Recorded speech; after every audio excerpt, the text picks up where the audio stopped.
fuck is Wrestling Roundtable?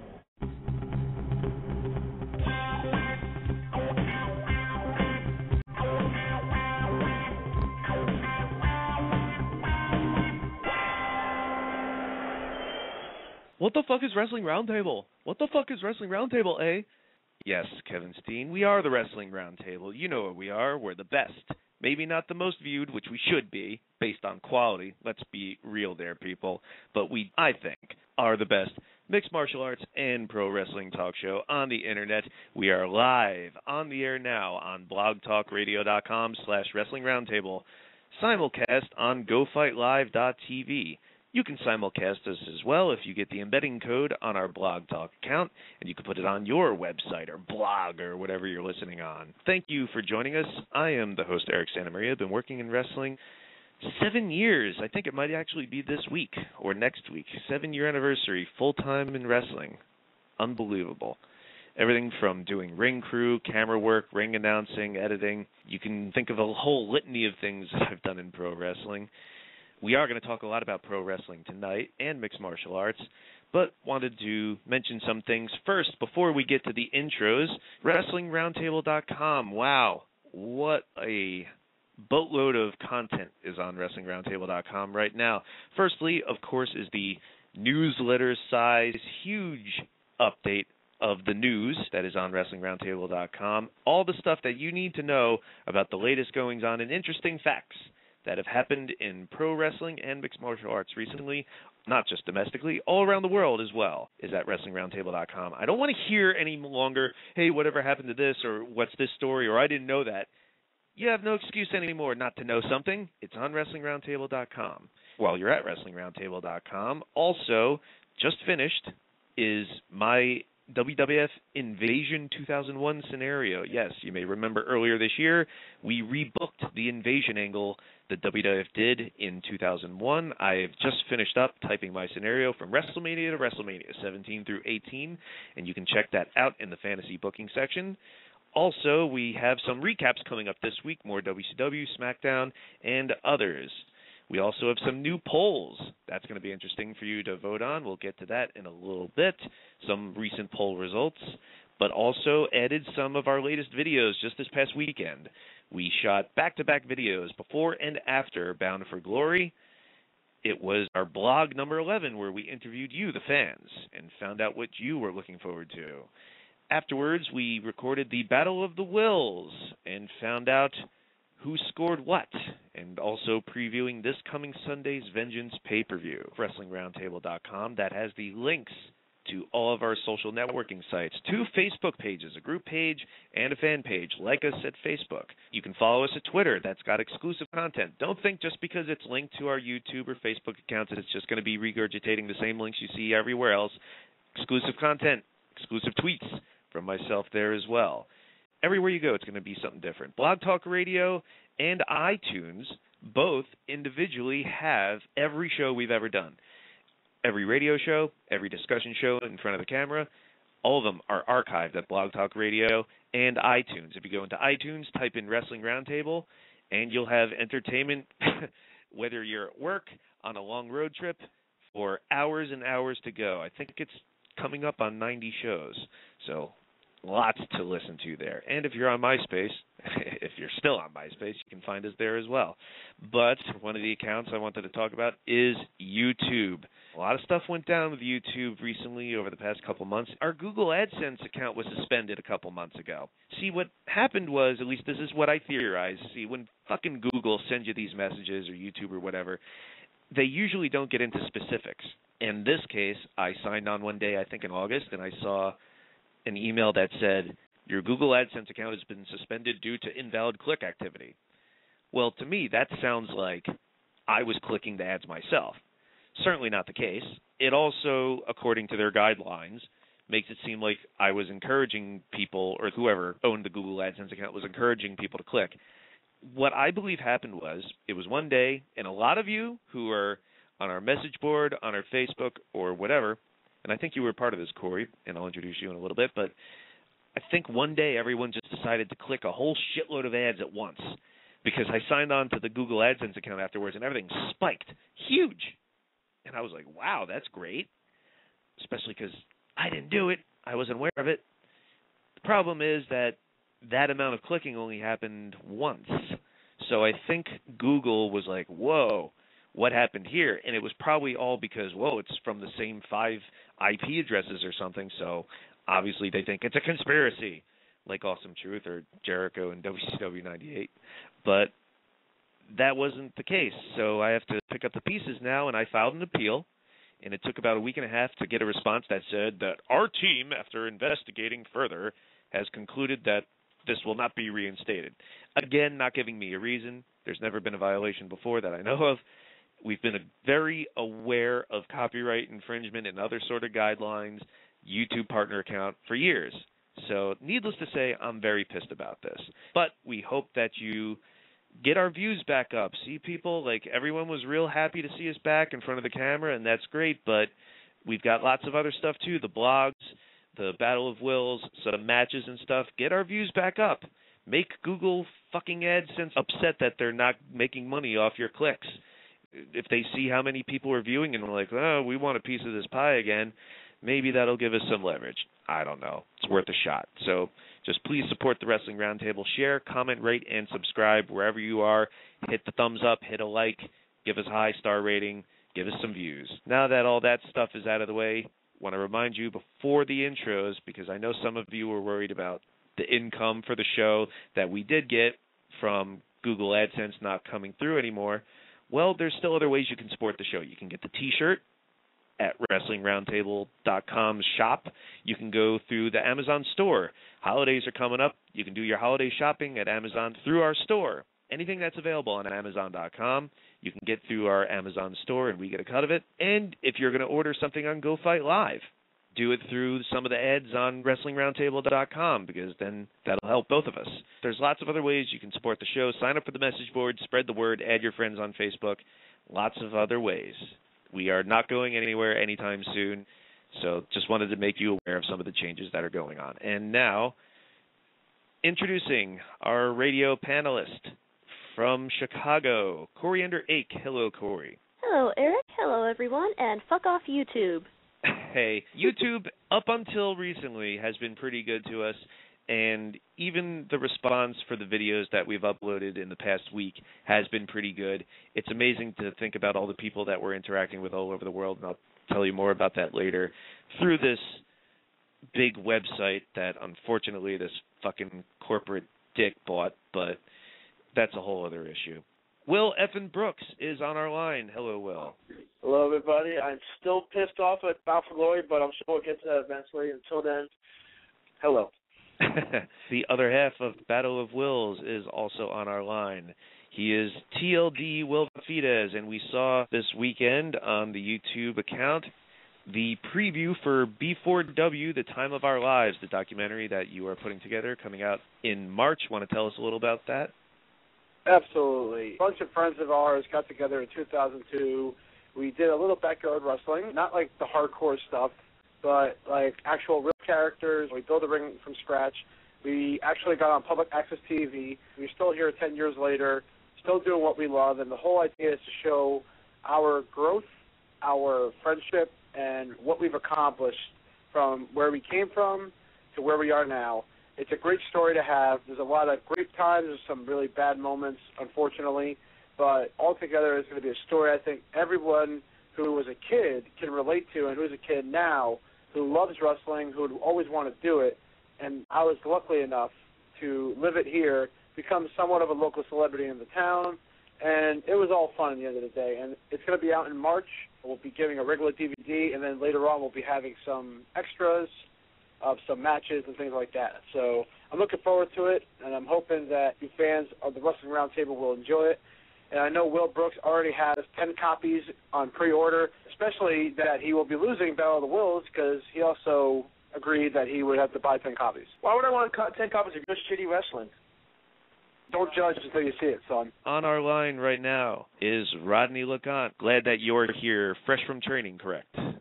Oh, yeah, just getting that jiu-jitsu training in. And before we get to MMA talk, I just want to say a big thank you to Brian Diamond. You have done a lot for me, connected me to a lot of people, and you really changed the way people view mixed martial arts, specifically UFC, and good luck to everything you do, man, and I'll see you Thursday. So, what have you been up to, Rodney? What are some of the latest things that you are doing? I saw on Twitter before that you've got a new music video coming up. Yeah, the independent hip-hop artist Johnny Floss, who just made the deal today for me to direct his music video. I did a short promo for him back in January, and now his management contacted me about doing a video, negotiated a price, and made sure that it was just one day of shooting. Just wait for the date and the rest of the logistics, and we're ready to go. We got to stop being so busy, you and I, man. We got to hang out more. No, I know. I just got done taping a wedding on Saturday, so I got to start working on that. This is going to be the busiest season of work for me, so I'm just trying to enjoy getting out at normal times this week. Speaking of busy, UFC's keeping themselves pretty busy because they just had a string of 4 weekends in a row worth of shows, and that's starting to become more often than not, Rod. And even with the GSP news, which we'll mention at least a little later on, they still have so many stacked cards for the rest of the year. And I wanted to talk about one of the free shows because of those 4, 2 of them were free on Spike and Versus, and 2 were pay-per-views. We're going to talk about the latter half of them. First up is UFC On Versus 6, which was the last UFC On Versus on the current deal, October 1st. Their first show in Washington, D.C. at the Verizon Center, and I was there for that. This was my 5th UFC this year, Rod. 5 UFC shows in 1 year, and this Bound for Glory show was the first wrestling show I've been to outside of work for a couple years, so you can see where my heart's lying right now, but let's get to the card. The first fight on the live broadcast was the lightweight bout between Matt Wyman and Mac Danzig, which went to unanimous decision. I have a interesting, at least I think it's interesting, point to make about this fight, but I want to see what you thought of it first. This is one of the best fights I've seen all year. It was really back and forth. The pace did not stop between these two. I definitely give it to Wyman. He just controlled, especially the second round. The first round and the third round could have been close, especially with Danzig getting the guillotine towards the end of the third round. But Wyman had the thumbs up, making sure it's okay. But these guys showed that these lightweights, this is one of the most exciting divisions UFC has. Wyman proved that the first fight wasn't a fluke between them. There's something else he proved to me. That is my belief, and maybe I'm completely wrong. Let's see what you think. That elbows are the least utilized strike in stand-up. That's just my opinion. And when he was in, like, the tie clinch, raining down a barrage of elbows, I was thinking, yes, that's great. I mean, we just saw Dominic Cruz, who was in the main event, break a tendon in his right hand. We've seen so many people break hands recently. And, of course, yes, the problem is closing the distance. If you're against a John Jones or Nate Diaz, someone with a huge reach, obviously that's going to be a problem. Probably won't be able to get close enough to utilize it. But outside of John Jones doing spinning back elbows, I really don't see people using elbows a lot in stand-up. And I figure between the broken hands and the fact that the elbow point is a lot more damaging and harder than a fist, I think elbows are the least utilized striking in MMA as far as stand-up goes. And this fight went a long way in proving the point in my own head. So what do you think about that? I would kind of agree. I mean, I think I see more elbows than high kicks, especially up against the cage. I think people, and uppercuts, I think uppercuts are not utilized that much. I would agree with you as far as using elbows when you're not up against the cage in that sort of aspect. But against John Jones or Lyoto Machida or, someone who it's hard to get close to, yeah, it's going to be difficult to use them in a creative way that John Jones uses them. All right. Right now on our line, we have Amira from Baltimore joining us on our line, our first female caller to talk about MMA. How about that? So how are you doing tonight? Wow. I'm doing well. How are you doing? I'm doing okay. Let's go on to Anthony Rumble Johnson, fighting at welterweight this time. If you saw the Warrior movie recently, and apparently I'm the only one who did, he appeared as a middleweight in that movie, but he had a very quick victory over Charlie Brenneman this time. First round TKO, and the question was it stopped too early? Now, if you would watch the Facebook fights, the prelims, we saw between the two Yamasaki brothers some very questionable finishes and some outright bullshit. Some people thought that continued on to the live show with this fight. However, President Dana White was saying that Brenneman was on wobbly legs. He clearly was out on his feet. With that high kick knocking him down, that was it. Yamasaki stops the fight, and even though Brenneman was kind of arguing about it, I don't know, some people are on one side of the fence, some people are on the other. So what do you think about Charlie Brenneman's TKO loss, Rod? Was it justified? I can't say it's not justified, but I can say that it could have gone on a little longer. I'm on the side that says yes. I thought it was stopped too soon. I'm not completely against it, but I think it's similar to the Diego Sanchez and Clay Guida fight when Sanchez hit him with a high kick and right in the head and Guida fell back, and the fight still continued until the end of 3 rounds. I don't think this match for the last of 3 rounds. I just think it's a stoppage that would have happened a few minutes after if it didn't happen that time. So Brenneman should just be happy that the ref let him live to fight another day. Dana White said it's better to have a fight stop earlier than later, just for the sake of the fighter's health. So what do you think, Amira? Was it stopped a little too early? I can see why it was stopped when you watched it in real time. It looked like a really devastating kick, and he already seemed kind of out. But when you watched the replay, it seemed like it wasn't. So it was one of those cases where I can see why they stopped it. They were trying to protect him. But in retrospect, it probably wasn't the best stoppage because he did seem fine. Well, again, maybe it's a case of if it had gone on a few more seconds, it probably would have ended the same way. But they were building up Charlie Brenneman in his entrances. Could this be Rocky II? Of course, referencing his performance last time on Versus when he filled in for Nate Marquardt. It was the Rocky story. Will this be Rocky II?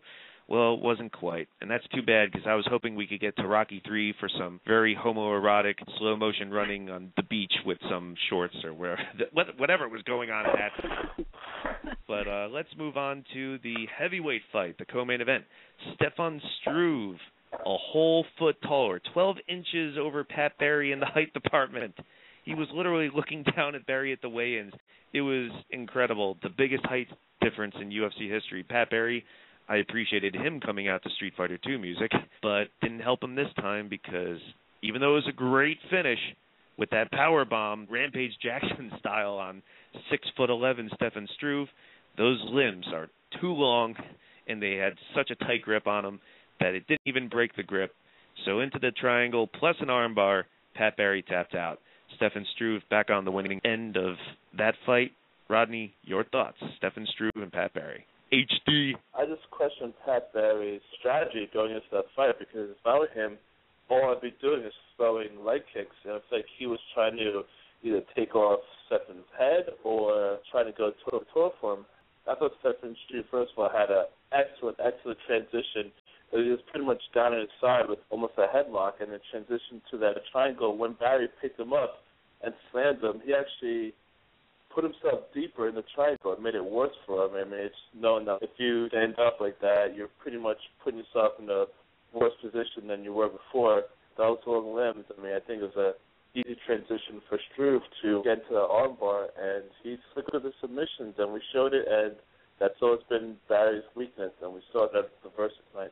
Yeah, I was pretty surprised he was going for high kicks, Crow Cop style, on a guy who's got a 12-inch height advantage on him. Maybe if he was standing on a stool, it would have helped.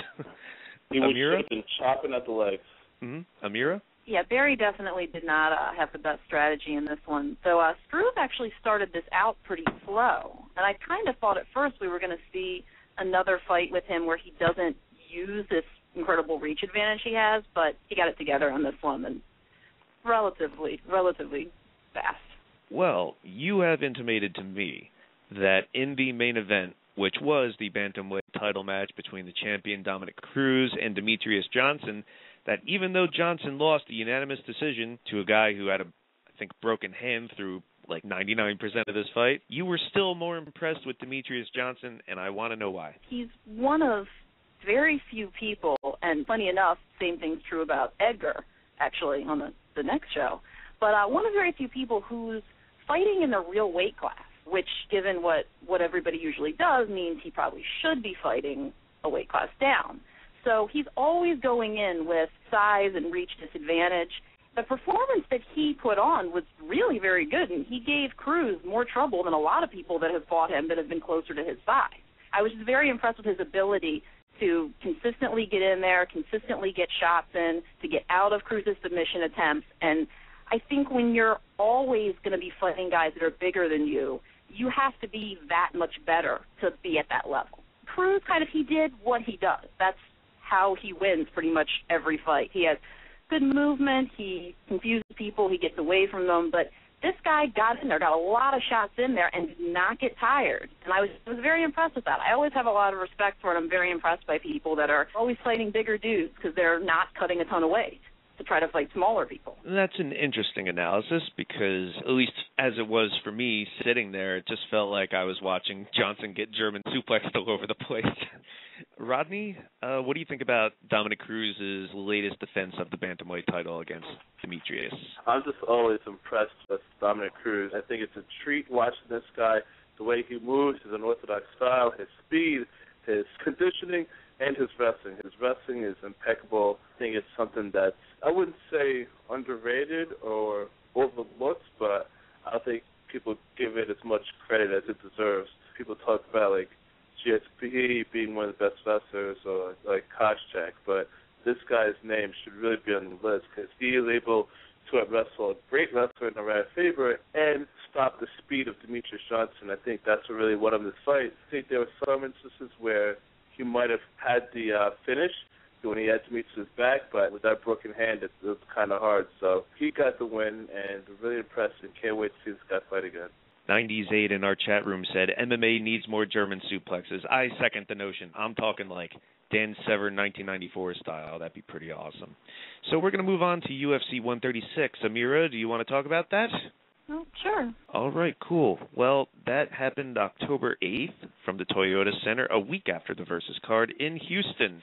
And it opened with the most stacked division in UFC. Lightweight is just an incredible division right now. Doesn't, of course, get the spotlight, at least outside of Edgar Maynard so far, that the heavyweights usually do.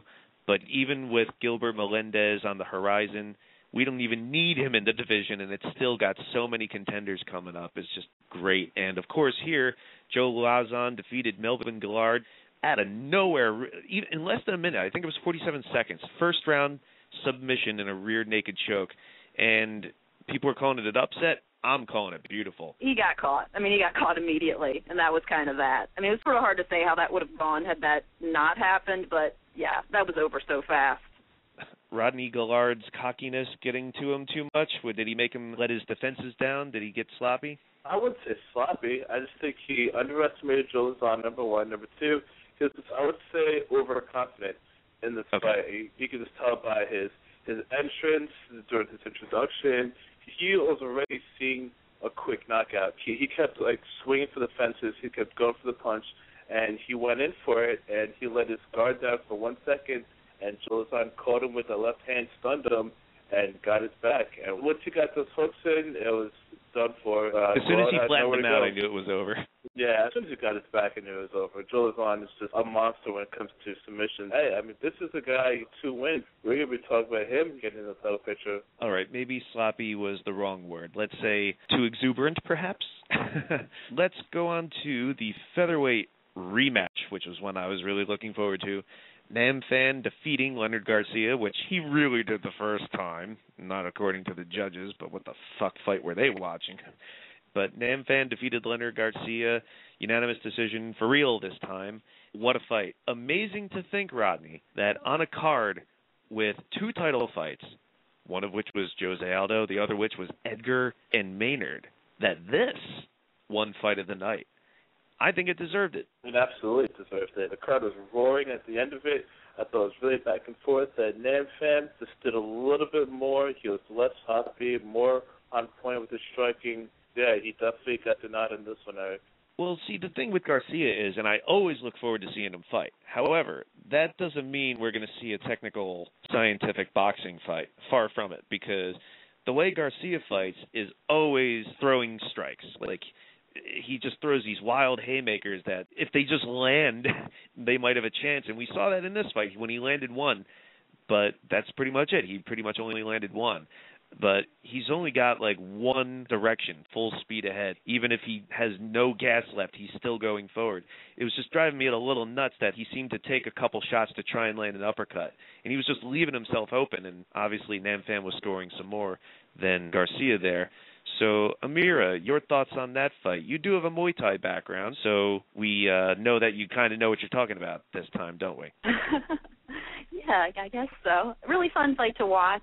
Interesting thing about Garcia is that I think he does have the technical skills. He just gets carried away and doesn't use them in the fight. Because that third round, when he came out much more technical, that's the round he won. It seems like, in the heat of the fight, he starts throwing the haymakers, like you said, and he's trying to get these one-punch knockouts, and ends up, if he doesn't get it, ends up losing on point. We kind of saw that again here with him. But I did think it was interesting at that third round when he came out a lot more technical, he was landing shots. He was doing well, and that was the round that I'm not sure it was all three, but at least two of the judges gave him.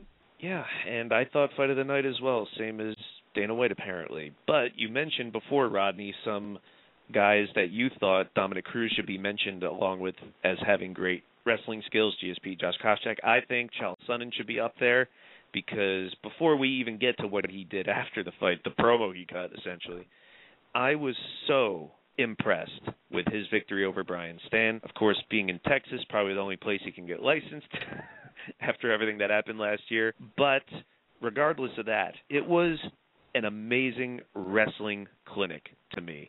The transitions he had, the takedowns, it was just like studying a demonstration on YouTube or something. He just had a perfect execution there, and finishing him off with the head and arm triangle. And I'm not a huge fan of Chael Sonnen either. I'm an Anderson Silva guy, of course. But even after that, I was really blown away. I was impressed as shit. I definitely agree with you on that aspect. I'm a Chael Sonnen fan, and yeah, this was like watching a clinic. And the thing with Chael Sonnen is like, you know what you can expect with him. He's not going to try anything new. He's not going to try any new skill that he's learned. Like, he's going to come, he's going to take it down, he's going to pan you out. And that's exactly what he did.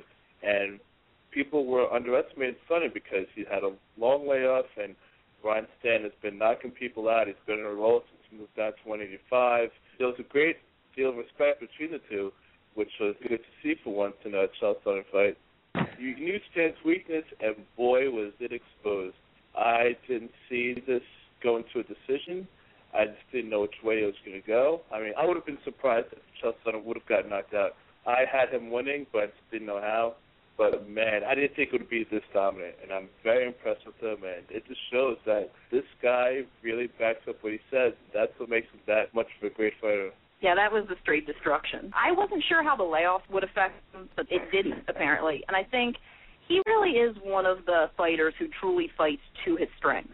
Like you were saying, some of the top-level wrestlers, I think Josh Koscheck kind of falls in this category a little bit. When they start to get to that top level, they want to show off that they have striking too, or they have these other skills too. And Chael fights, he does what he does, and he knows what he's good at, and that's how he goes in there and fights. This was just a wrestling clinic. This was an amazing performance from him. And what better way to lead into his after-fight promo than from that performance? Will Vafides, I'm sure, as a... Whoa, I don't know what's going on there. Yep, what's up? Anyway, I'm sure as a pro wrestling fan you appreciated the after-fight promo, too. Your thoughts on the fight, if any, and the antics afterwards? He has a gripe big time with him and Silva. Obviously, pretty much showed that he was definitely going to win that fight. It was a good fight. I liked the fight. I was very entertained by him. But after he cut that shoot promo, basically, on Anderson Silva, who was right there in the crowd, you know the fans were eating that up like crazy. It just shows that you could do some pro wrestling type things in a UFC environment, and this is the kind of one that I think paid off. And now it put the interest on the whole fight between him and Silva and the whole loser leaves town match. But the one thing I was a little mad about that, he didn't mention anything about having a great fight with Dan. I thought that was kind of like overshadowed now. So that was the only thing I kind of griped about it, was that he kind of overshadowed the person he just fought. Yeah, that's a good point. You know how he is. As soon as the microphone's on, he goes into selling mode, which is pretty much what he did. And, yeah, I guess Brian Stann did get lost in the shuffle there, which is unfortunate. But as you were saying, yeah, there's a lot of buzz behind Sonnen and Silva, too. I think there would have been regardless. But I don't know. What do you think, Rod? I think this was a little too much. I guess I shouldn't be surprised by Charles Sonnen going over the top, but I think the only thing missing was him saying the loser wears a dress. This was just straight out of pro wrestling. Like, I just can't imagine Dana White actually agreeing to such ridiculous stipulations. I could. Like it's fucking SmackDown or something. So, what do you think, Rod, on the after-fight promo? Well, I really highly doubt the stipulations are going to be in any match. Right. Just like you said, it's not SmackDown. But I don't think it's bad that Braun Strowman was overshadowed because he was pretty much dominating his performance. So what did he have to say for himself? So he must have let Sonnen shine. First fight back in over a year and 14 months. You know what? I thought it was great. I think it's something the UFC needs. It's why people still pay to see Brock Lesnar. It's going to sell fights. And with people getting injured and now UFC going to Fox, it's just going to bring more attention. It's just going to bring Dana White more money. So I really don't see a negative to it. Regardless if it overshadowed the 2 title fights after it, hey, if people are talking, then it was a success. I suppose, because, I mean, I just thought it was a little too cartoony. I mean, Sonnen's usually full of shit anyway. Like, what world is it that you can beat up a guy for 4.5 rounds and punch his head off and he wraps his legs around you and then he wins the fight by that? Well, you lost. You tapped out. Anderson Silva didn't get knocked out and he did submit. And that's that. Yeah, I know. But, like, sports is entertainment, man. That happens all the time. Mike Tyson did this. Mayweather does this. Rex Ryan does this. I mean, people want to be entertained by sports, too. Maybe he goes a little bit above and beyond than most fighters. Yeah, but that's something that the UFC needs. Maybe. I don't know. But, I mean, at the end of the day, yes. The answer is yes. It does generate interest, so maybe I'm just wrong there. I mean, but, you know, what would happen to last year's GSP Koscheck fight if Koscheck didn't cut that promo in Montreal? Mm-hmm. Again, it wasn't you leave the division or I leave the company sort of silliness either, but whatever. Let's move on to the co-main event, which was the featherweight title defense of Jose Aldo Jr. defeating Kenny Florian in Florian's only second fight in the featherweight division, but a lot of hype was put into this. Is Kenny Florian finally going to win the title? He hasn't won a title yet in UFC. Is he finally going to do it? And he didn't. Unanimous decision win for Aldo. I don't see how anyone could score it any other way, but in that sense, this is Aldo's second fight in UFC, and I think second fight he has not yet lived up to his hype, his aura. We always see those video packages of WEC where he built his name. I know, Amira, you're a big fan of WEC, and that's the Jose Aldo I want to see. It seems like in these 2 fights he's had against Kenny Florian and Mark Hominick, he's been either cautious, as in this fight, or apparently sick or injured, whatever happened in the fight in Canada earlier this year. So, as big a fan of Jose I am, I'm still pretty disappointed with his performance so far in UFC. What do you think? I think we're seeing, when he fights in UFC, people that have not seen those WEC fights and are trying to work a different style against him, which doesn't lead to the same kind of flashy stuff that we saw in WEC. Because, I mean, most of this fight was Florian trying to get takedowns, which, I mean, for him, much of it didn't work. I can see why that was his idea. Because given the other fight that we saw, the ground is the only place I think Aldo's questionable. I know he's a black belt, but we haven't really seen that so much in these fights. But, I mean, he wasn't going to stand with him. In WEC, a lot of people stood with him. And I think that's when you see those highlight reel knockouts on the knee and things like that. But I think that's why we've seen the fights that we've seen so far in UFC from him. Okay. Well, Will Vafidez, you, as opposed to Amira, weren't a WEC fan. You didn't see WEC. And what do you think about how some of these guys have performed, specifically Aldo in this fight with Florian? I was obviously rooting for Florian because I've watched him since Ultimate Fighter. That's where I got my interest in UFC. Learning from what this guy has done, I mean, I always like to look up what these guys are, where they came from, and judging by the performance, it didn't live up to the hype. You know, pretty disappointing, I got to say. These guys are champions, and it feels like he was lazy. I mean, he did block a lot of takedowns, which I knew Kenny was going to definitely need to do to win this fight because I knew that's what he needed. But he's just too fast. I mean, he did have an amazing amount of speed, I can tell you that. But it definitely seemed like that he had more chances to take out Florian because Florian was getting pretty beat up in the face. And it just seemed like, it didn't live up to the hype, which is kind of disappointing, especially for this division. Yeah, that seems to have been a theme that's been running this year, at least from my opinion. Rodney, I know you've been more defensive on the other side, saying that it's a different environment. People need to adjust and get more acclimated. I think Dominic Cruz has done the best job so far. So what do you think about Aldo and Kenny Florian, Rodney? Unfortunately, I mean, I was really excited for this fight after Kenny Florian won his 145 debut against Diego Nunes.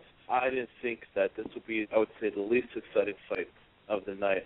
When you referred to the Aldo from WEC, I think we saw that in the first round against Hominick.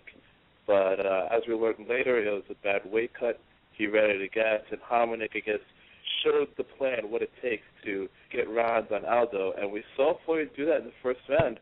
But I think he just kept going to the well way too often. Aldo found his defense. He figured out Florian's game. And Florian, I just didn't think had a plan B or C. He just had to take him down.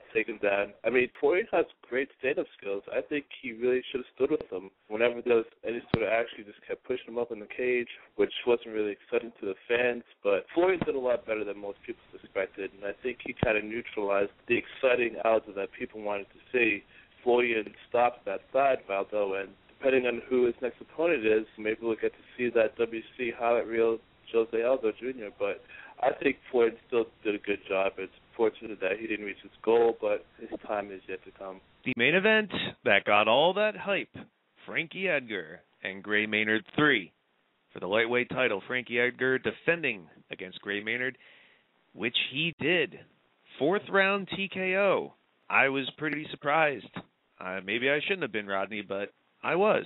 Now, of course, the second fight that they had on January 1st, which a lot of people still think is fight of the year, was very back and forth. The first round of this fight seemed to have gone the same way as the first round of that fight, where Edgar was on the verge of being knocked out, and somehow he came back from the brink.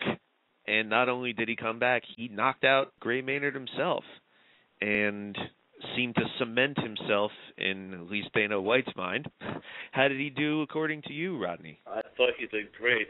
Really good to see my fellow Central Jerseyan boy go out and prove that he's one of the best in the world. Yeah, the first round was almost exactly to the T as their fight January 1st. I was just like, not again. It was like deja vu. And I'm thinking, like, didn't he... I was thinking knockabout. I was thinking, didn't you watch the first fight? Why is this happening again? You could tell Gray was a little bit more cautious this time, saving his energy, didn't want to throw that punching power out. But then, second, third round, where was Gray Maynard? You know, we know he has great boxing skills. Like you mentioned before, he was like one of those wrestlers who fell in love with boxing and kind of got away from his wrestling. In pre-fight interviews, he was saying how he wanted to replicate their first fight where he was beating Edgar with his wrestling on that fight night. And we didn't see that. We saw very little takedowns from Maynard, and boy, did he pay for it. And what a great ending to this trilogy of fights, and just to really cement how exciting and dynamic this division is, and really proud of Frankie. Patrick in our chat room says, I had Maynard, so I was surprised. So did I, Pat. I don't know if Will Vafides is on that page, though, being from the area of pretty much Toms River, at least at the moment, close by. So, Will Vafides, your thoughts on Edgar Maynard 3? Oof, that place was going nuts in the beginning of the fight. Obviously, being near the hometown of where he is, this area was obviously just packed up. It was like seeing the same thing. It was good that Maynard did slow down. It definitely showed that he watched, this fight over and over from the first. What was good, though, is that Edgar was able to lock up with him to try to avoid any more punches. That was like one of the things that I thought that was key, because he's trying to lock up with him to avoid any more punching, and he survived the first round. And then again, like you said, Maynard didn't do anything at all. You could just see that there were points being scored by Edgar, and if it kept going that way, even though the first round was the most dominating for Maynard, he was going to lose all the other rounds based on the way it was going, and then he got caught. Couldn't be happier that Edgar's still the champ, representing the good state, New Jersey, more specifically our Ocean County roots. We should have had a parade, but we didn't. You guys are Ocean County, I'm not. But At least we're all New Jersey. Amira, you're not. You're the only person who's not New Jersey. So let's hear a non-Jersey perspective. I love Frankie Edgar. I think he's been underrated for a really long time, and I was really happy to see him get the finish here because I think a lot of people needed to see that to start being impressed by him. Like you guys said, Maynard, it was his fight to win in that first round, and he let him get back into it. And that was the difference between the two of them. When Edgar had him rocked, he went in for the finish, and that's what you got to do. Well, you're saying Edgar's getting the credit he now deserves. I am probably in the minority here, which is fine. That's the way I usually am. But as good as he is, and I admit he is, I think the hyperbole is getting a little too much. And before I even get to this number 2 pound-for-pound status that Dana White is trying to hammer home, Rodney, you care to elaborate for the audience about what I told you why I don't like Frankie Edgar? You don't like his face and his entrance music. He's got that expression on his face, like this vacant, blank stare. It drives me nuts. Like, he smiles once in a while, but you do like a Google search, and it's just him standing there with that Shawn Michaels 2002-esque frown. It's just like, show some personality. And I think that's connected to this pound-for-pound status, the word personality. I mean, he comes out to some music that just doesn't suit this white boy, I don't think, at all. I just thought that looked ridiculous. But to this pound-for-pound status stuff, Dana White was hammering it home, and I don't give a shit what anybody else says. Well, we are paying customers, Dana, so he probably would care about our opinion, but whatever. He's trying to say to everyone that, with all due respect to GSP, Frankie Edgar is now the number 2 pound-for-pound fighter in the world, and I could not disagree more. So before I go into detail why, I'd like to see what you think about that, I think, real marketing push, Rod. I kind of get where he's coming as far as where the term pound for pound could come in, because he's basically fighting almost everyone who's bigger than him and beating him. But as far as pound for pound as being like the best fighter, I still wouldn't put him up there, because GSP, when he fights, I mean, he hasn't finished anyone in a while, and his last fight against Shields, people were a little disappointed in his performance, but GSP still is light years away from people in the welterweight division. He doesn't get dominated in his fights or even get close to being finished like Frankie does. And now it's John Jones inching his way up to the list. I mean, people at this haven't even touched him. With Frankie, I mean, he just had 2 rematches in the past 2 years because his fights were just that close. Right. So he almost lost. Dana White was really just in the moment, and he's always had respect. And it's good seeing him come to the UFC with that close fight with Tyson Griffin, and now he's the lightweight champion. That's really good, but I would put him in the top 5 pound for pound, but not number 2. Yeah, and you mentioned John Jones before. Maybe I'm going out on a limb here. I'd put him, if there is anybody else who's number 2 besides GSP, which I don't think there is, but if there was, I'd put John Jones in there before Frankie Edgar. What do you think of that, Amira?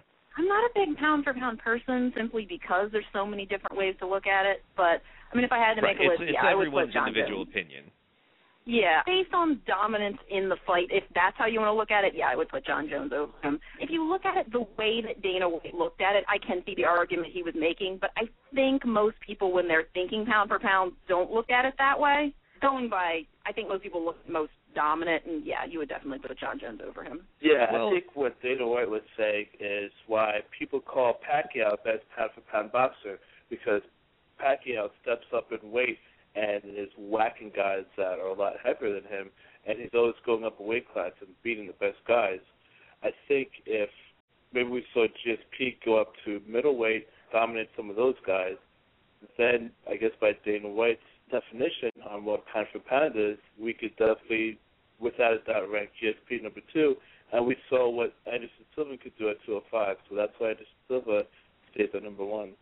Okay, but I don't know if this pound for pound is necessarily based on, maybe Dana White is, like you're saying, is necessarily based on moving weight classes. People were saying a few years ago that Fedor would be number 1, and he hasn't gone down to light heavyweight like a lot of people were saying he should or whatever. He's just consistently fought at heavyweight. Of course, he's not even on the list now. But when I said personality before, I really feel that once Edgar was stepping up last year against BJ Penn into this title contention spotlight, I think there was concern internally that he's not a real dynamic personality. He doesn't have that aura that a Rampage, a GSP, John Jones, or whoever have. Maybe it's me being cynical, that it was just him, and I mean him being Dana White, pushing this pound-for-pound fighter status as a marketing term. I really think that's what he's, in the back of his head at least, trying to do. Because you mentioned that the last two fights, or two fighters that he's gone against, Rod, he's had rematches with both of them. So to say he's above GSP at number 2, now, there's no disputing Anderson Silva, I don't think, and Dana White always mentions that, but he always says, Anderson Silva's been undefeated in the Octagon. He's been champion for, I think, 5 years now or something absurd. Okay, well, that's great. GSP's been champion for years, too, and fought and beat so many different people. Edgar's beaten 2 people, and he almost got beat by one of them this year in a draw. So I don't think he's racked up enough victories, really. He almost got beat twice. Well, I didn't say he almost got beat twice. I mean, obviously he almost did in the first round in this fight. But I mean, statistically, on the result of the fight in January, it was a draw. So that's as close as you can get. Okay, I guess that's it. Thank you, Amira, for joining us on the MMA Talk. You're welcome back anytime, and if you want to talk about pro wrestling, you can do that as well. Thanks for joining us, and Rodney, thank you as well. We're going to move on to pro wrestling now after we go to some polls, go to some calls. Oh, yeah, and we got to do the news. Some of the latest stories on WrestlingRoundtable.com. UFC welterweight champion George St. Pierre has pulled out of his scheduled defense against Carlos Condit at UFC 137 on Saturday, October 29th, due to an injury. Though I'm not sure why a leg injury is preventing GSP from laying on top of another opponent to win on points yet again, when a groin injury didn't stop him in the past. Francisco Bashi resigned as vice president of NOAH recently, but since he was never in the WWF's tie, most American fans outside the internet didn't seem to be aware of it or care that the legendary chop master stepped down from one of Japan's big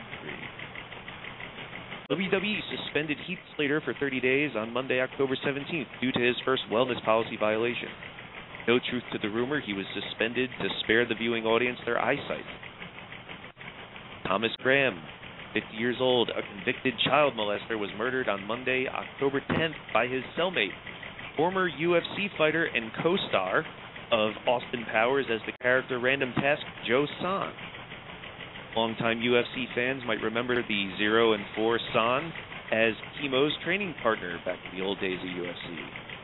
San was himself serving a life sentence after being charged in 2008 of participating in a 1990 gang rape of a woman, or as he called it, a double shagging special, baby, yeah! Billy Corgan's Resistance Pro holds their first event Black Friday on November 25th from Chicago, Illinois' Excalibur.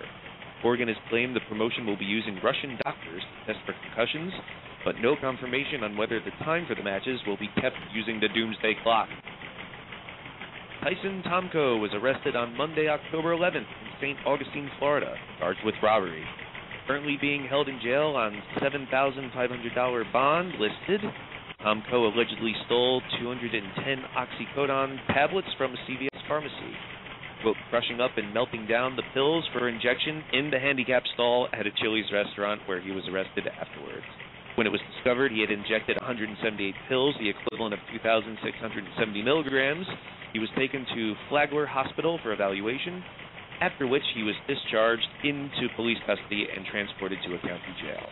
It is quite possible Scott Hall could have exhausted WWE's allocated resources for former talent-sponsored rehab, but as it is right now, Tomko is one face down in a pizza away from a classic modern wrestling death. In all seriousness, we hope he gets better, but more juicy details at WrestlingRoundtable.com. And those are just some of the stories in the latest news update at WrestlingRoundtable.com. And now we move on to polls. We will be going to your calls afterwards, but polls right now, some poll results from the latest polls, WrestlingRoundtable.com. What is the best style for mixed martial arts? 3% voted for judo. Also, tying for 3%, karate. Don't see that too much anymore. Lyoto Machida, though, keeping that alive. 4% voted for sambo. Don't see that utilized too much right now. 7% voted for classic boxing. 9% of you voted for the goofy Shaq Fu. I would love to see Shaq actually use it in UFC, like he wants to. Let's see some freak show fights, Dana. 19% voted for Muay Thai. A good choice. Amateur wrestling got 21%, coming in second place. Now, that is supposed to be the best foundation for mixed martial arts. At least that's the popular opinion right now. But number one, and by popular opinion I meant among wrestlers and, I guess, industry analysts, but the viewing audience has voted differently. Number one, 34% for the best style for mixed martial arts. 34%, as I said, voted for jiu-jitsu. Now, I didn't specify Brazilian jiu-jitsu or regular jiu-jitsu or the other different styles. Just jiu-jitsu, the grappling art. 34%. That aura that the Gracies created years ago, still going strong. And you can see why whenever someone gets in a nice Jujikatame armbar, or an omoplata, or gogo plata, or other moves that Undertaker's ripped off.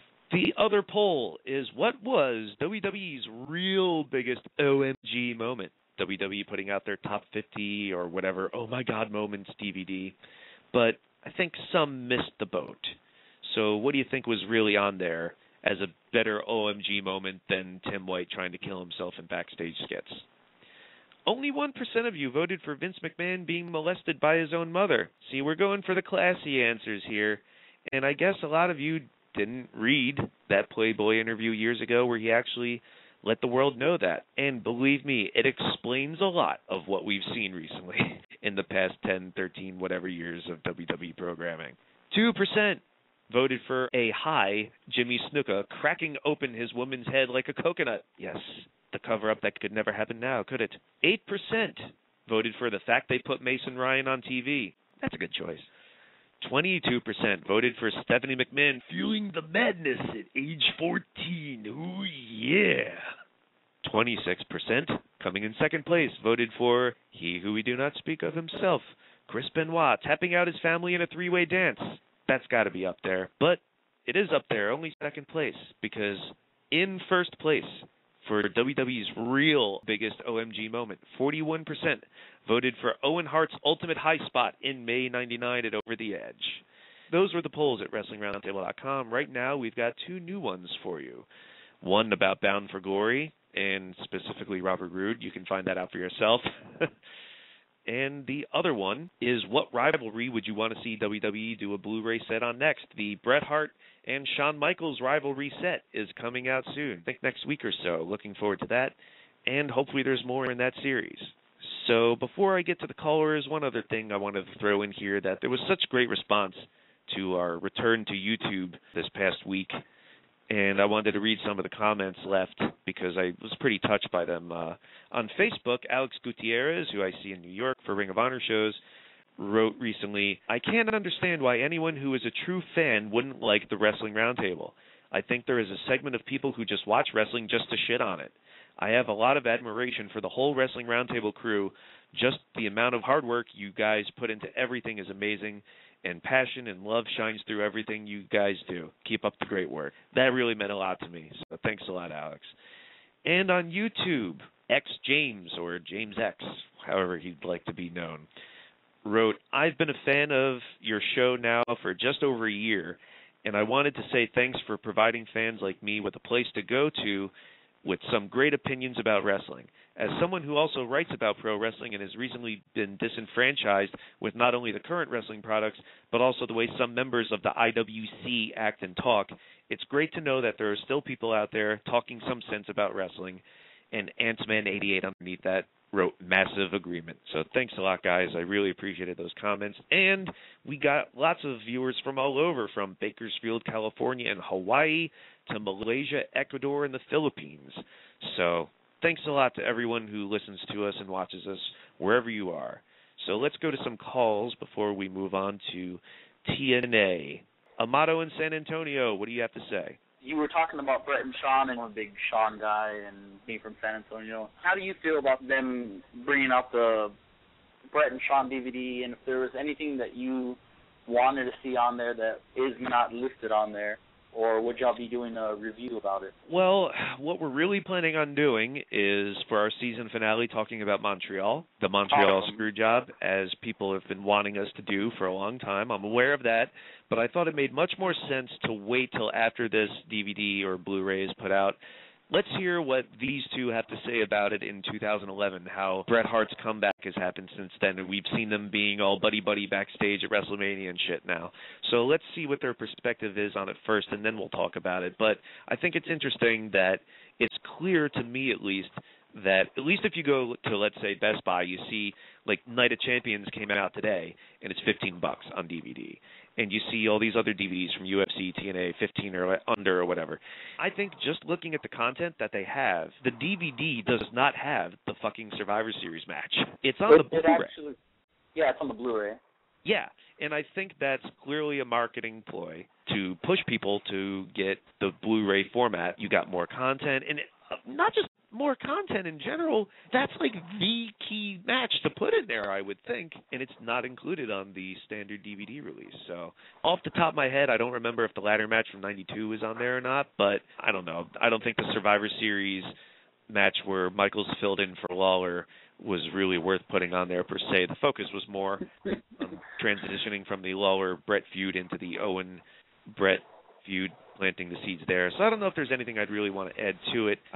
When you mentioned what should have been on there, I would think even if they want to push this Blu-ray, that not including the Montreal Screwjob match in and of itself on the DVD was pretty off.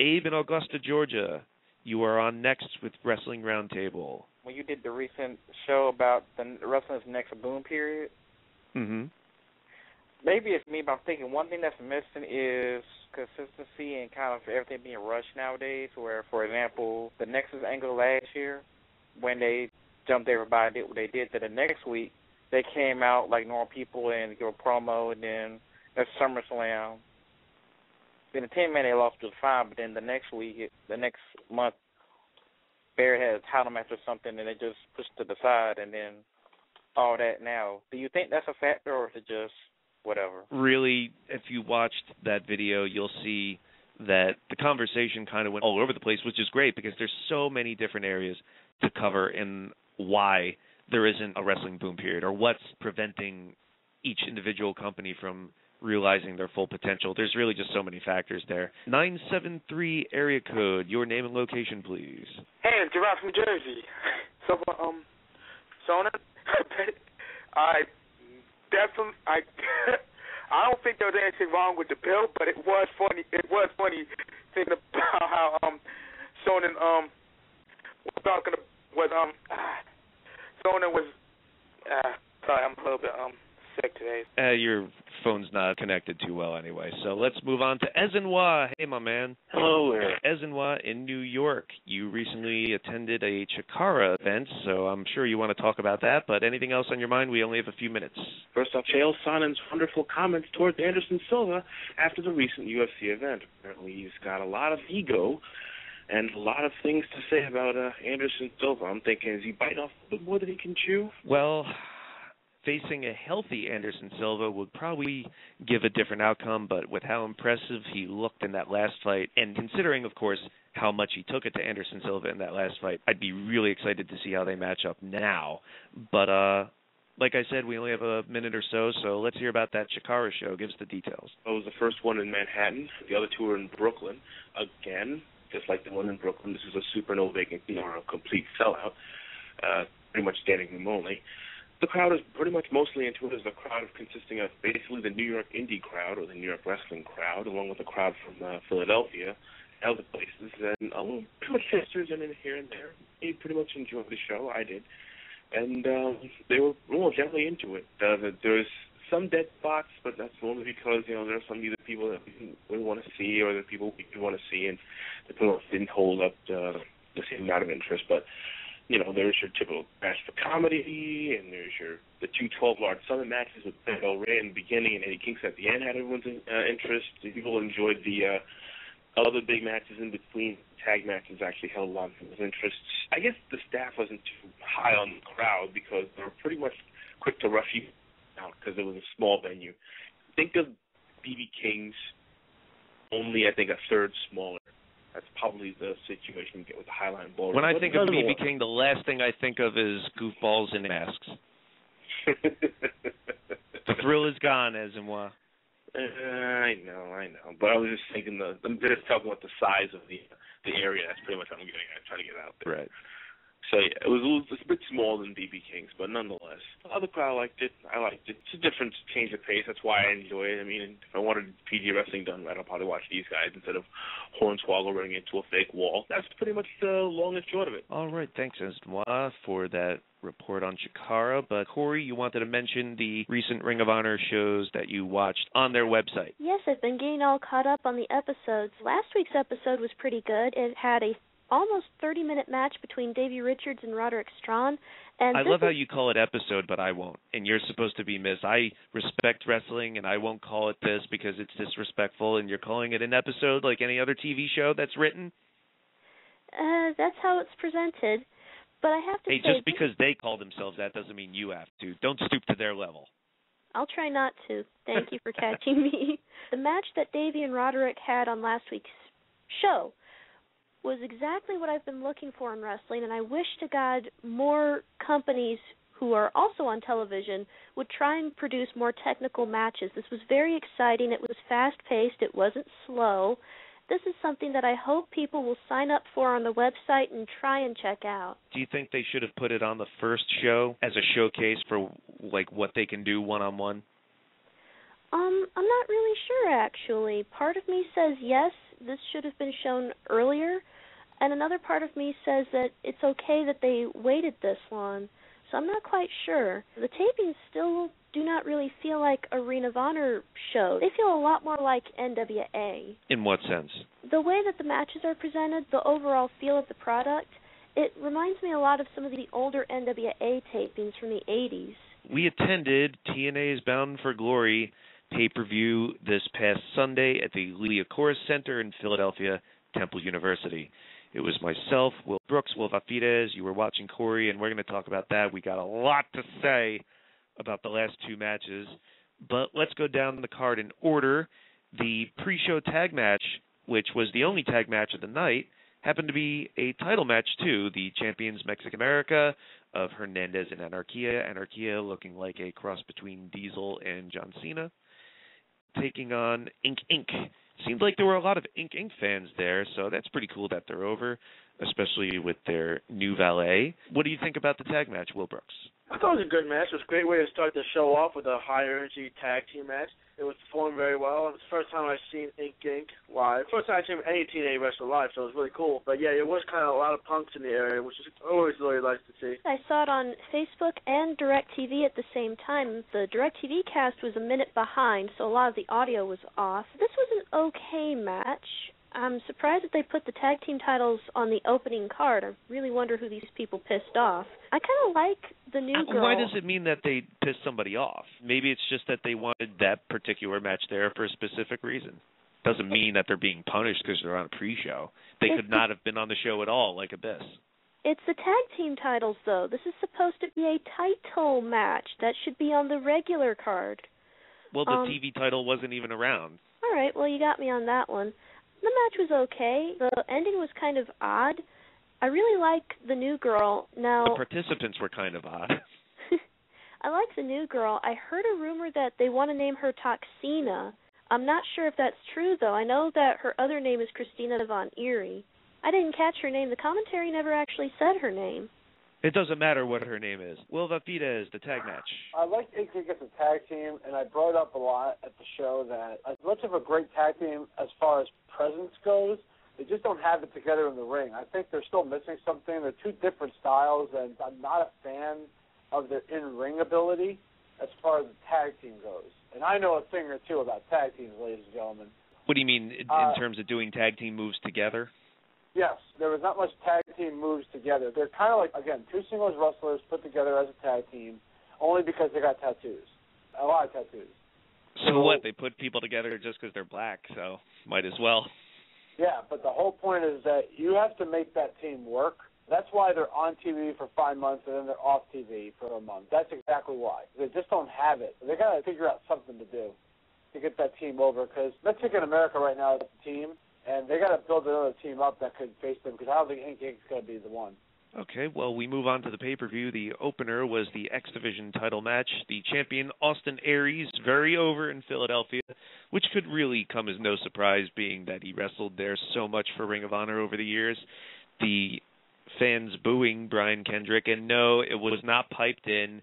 Just because you didn't see people cheering on the hard cam side doesn't mean that off to the right people were cheering, because that's what happened. Conspiracy theorists, silly. Austin Aries was very over, even though he was the heel, and they even broke out a great spot from their 2005 match in Ring of Honor. I want to say it was in Connecticut. I remember it pretty well, but the top rope sliced bread number 2, Aries sells it over to the ropes, and in the pinfall gets into the ropes. Now, this time, he added a nice landing on his feet and then bump to it, but great match. I thought in the ring it was match of the night overall. It was a very good performance, and the crowd seemed to really like it. Yeah, I got to agree. I thought it was match of the night, too. At least on a pure wrestling standpoint, it was match of the night. And I'm really happy that Austin Aries kept the title. I'm glad they see the talent that he has and how well he can carry the title, which he's doing a good job of. And that's not taking anything away from Brian Kendrick. He's great, too. But, yeah, great match all around, and go Austin Aries. Corey, how'd you think of these two ROH wrestlers recreating one of their matches from 2005? I agree with you guys. This was easily the match of the night. It was fun. It was fast-paced. Lots of wrestling in there. This is a very good match, and their feud has been decent, actually. I've been following the whole thing. So this was just good all around. I don't have a bad word to say about it. This was the best match on the card.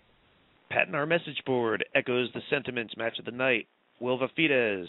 Yeah, I would say from a wrestling standpoint, it was definitely the match of the night. They definitely performed really well. It sucks for Brian Kendrick because, again, if people are watching this for the first time, and I'm sure a lot of people, it was like the first TNA pay-per-view they ordered, and they see the heel getting cheered, and they see the face getting booed, well, Kendrick's stock is going to go way down. So at least they're cheering for somebody. Yeah. That's true, but it really sucks for him because I don't think he's going to get more out of this. But Austin Aries, man, even when the crowd was, like, cheering him, he's telling him to be quiet, and I was, like, loving it. He did play up the pendulum elbow pretty much, though. Yeah, he did, but, again, he's still nasty to the crowd. He's trying to get some heat, but obviously that's not going to work with the Philly crowd. But it did when Bully Ray did it. Well, the way he did that was a lot different, which we will explain in a couple of minutes. Yes, and the next match, speaking of the Philly crowd, was Rob Van Dam versus Jerry Lynn, recreating their series from over 10 years ago. Imagine that. You have a couple great matches with a guy, and you make money off of it for years down the line, even when your back goes out. Rob Van Dam, victorious, though. I enjoyed the pinfall, using the ladder after the Van Terminator to pin Jerry Lynn. Everything else, to me, was just like kind of They seemed pretty sloppy. But the crowd ate it up, I suppose. Even though they completely missed some spots like that sunset flip bomb to the outside onto the ladder, the crowd still forgave them, though. I don't think they could completely overlook it. But let's see what you thought. Will Brooks. I love Jerry Lynn. I love RVD and their matches from ECW 10, 13 years ago, whatever it was. You can put them on a pedestal. They're so great. But the problem I have with Rob Van Dam is he's such a spot wrestler. Like, he more cares about spot wrestling than he does actually telling a story or going through psychology. That being said, it was a good match. Yeah, I agree with you. The Van Terminator, it's great to bring. They busted that out with the ladder and everything. That was a great ending to a good match. It's just simple selling. Like, when Jerry Lynn throws a chair in his face, and he's selling it like he zonked for a second, but then he goes for a German suplex on Van Dam and he blocks it like nothing happened. It's just little stuff. But anyway, Corey, how'd you enjoy it? This was a pretty okay match. It was a little bit odd seeing some of those botches like you mentioned, but this too had a nice fast tempo, and that was really good. So this was an all-right match. Well, again, they're trying to get some extra buys because they're in Philly, ECW, all makes sense. If this match was not in Philly, it would have never have happened. And that's just it. Oh, it would have happened. It just might not have gotten the hype. Oh, it definitely would have gotten the hype. People would have booed that crap out of the building. Because they did try and do this match last year before Jerry blew his back out. Yeah, and they did that, and they had a Destination X match, which I thought was better than this match. And I watched that on pay-per-view, and I was there live. Again, they missed a lot of spots, and again, back to Will Brooks' point, and he actually doesn't make too many good points, but that's one he did. RVD is a spot guy. He's not a story. Spot monkey is the term the internet uses. Monkey, I apologize to all your internet marks. It was okay. I thought Full Metal Mayhem, you'd think they would have had weapons or something around the ring to show it's Full Metal Mayhem, because I didn't understand that, because I was like, okay, well, they're using metal weapons, but there's no metal weapons around. They could have picked up a kendo stick and that would have been fine. It was just a little weird how that played out for me. It was good for me to see Samoa Joe live again. It's been a little while since I saw him, and he's always been a favorite of mine, of course. Three-way with Matt Morgan and Crimson. I thought it was a fine three-way for the most part. The only thing I questioned was why there was a spot where one guy was pinning the other and the other just stood around because it wasn't elimination. Hello? As we saw with the finish, which I thought was rather weak. Not in the sense that Crimson speared Joe and pinned him, just I thought they could have been a little more creative than Matt Morgan barely off to the side and not even quite hung up on the ropes, especially coming with the Muscle Buster tease right before it. I thought it fell a little flat. Aside from that, I thought it was a good match. So your thoughts, Will Brooks, three-way. I wasn't expecting a fast-paced kind of match when you got three big dudes like this. So yeah, but you did get planches and stuff, though. The match itself was fine for me. I thought it was fine up until the ending was just kind of weak. How he just spears Joe and Matt Morgan just stands there. Right, so he gets 3 count. It's like, what the hell? Like, Morgan, at least kick him or something. It's like 3 feet away from you. You were 7 feet tall. The length you could flick him. Come on. Overall, the match wasn't bad. Just a bad ending. I had no problem with Crimson going over. It's not that. It's just how they did it. Yeah. Matt Morgan was huge in person, though. He looked like Stefan Struve and Pat Barry in there, the height difference between him and Joe. I agree. I think that a lot of fans are focusing too heavily on the end of the match than on the match itself. The match was all right. This was not the best match on the card, but it was fairly good for what they had and for what little timing they had to plan ahead of time. So this was an all right match. The ending was really weird, though, and a little bit creepy. I have to agree. Matt Morgan could have tried something, lift your toesies, make a face, do something. I think it should have just been a 4-way with Abyss. Make it all 4 huge guys. The first thing I think we all noticed was, is that Matt Morgan or is that Crimson in the ring? Because we couldn't tell. I knew. Well, I know that, but they looked exactly alike. Crimson was always wearing red. Joe switches his colors up. Morgan's always white. But then you see 2 guys who look almost identical, at least from our view. They don't look identical. They were wearing different hats. One's padded and the other's not. I just defended myself saying it was from our viewpoint. It was your viewpoint. No, everyone's viewpoint, okay? Because they look the same. These guys could look like a tag team more than being singles wrestlers right now, which I wouldn't mind. But I think you're the one that needs glasses more than Will Brooks. No, I disagree. The match was good. I thought Matt Morgan go off the top rope was pretty neat. That was pretty cool to see. Crimson's my guy. Got points. That's all that matters to me. It was okay. No one is better at doing the I'm a hometown guy, but I have to cut this promo to turn you because I'm the heel and supposed to be booed promo than Bully Ray. Because, as we remember years ago, him almost starting riots in Philadelphia as the Dudleys in the arena, and this time cutting a great pre-match promo about how he's taken advantage of the white trash in Philadelphia and they've paid for all his living over the years. That was pretty good. And you know what? The match actually was, too, with Mr. Anderson. Botched swanton to the outside aside. It was better than I thought it would be, and it was a fun little hardcore match, especially with those great unprotected headshots. If anyone's going to get a concussion, Bully Ray's a good candidate.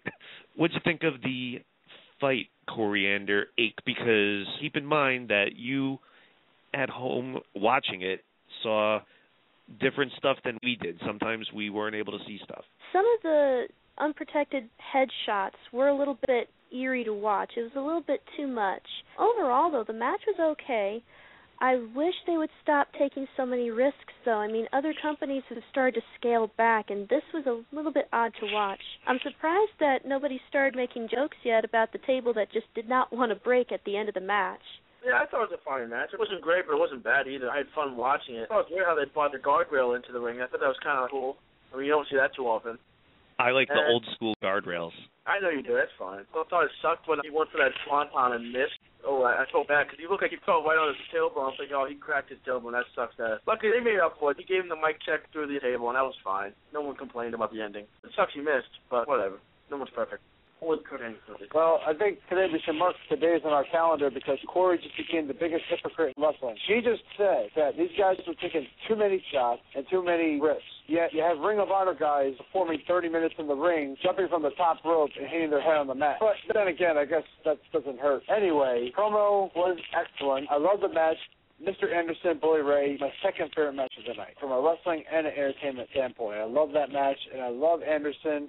The mic drop from Bully Ray was pretty cool. Bully Ray just shows how great he has really become, and unbelievably, I can't believe I'm saying this, but could be a world champion in TNA coming up soon. All right, the next match was the four-way knockouts match where Velvet Sky, who is unquestionably, to me, the hottest woman in wrestling right now, finally getting her knockouts title, her first one, over the champion Winter, also with Madison Rayne and Mickie James, all of whom are hot, and so was the referee, Karen Angle. The match, though, wasn't so hot. Everyone was happy, I think, that Velvet Sky finally won, but everything bell to bell was just kind of like, wasn't into it, fell flat. Up until Winter spit in Karen Jarrett's face, the crowd was totally dead. It was really bad. It was kind of awkward when you're watching a match live and the crowd is that dead.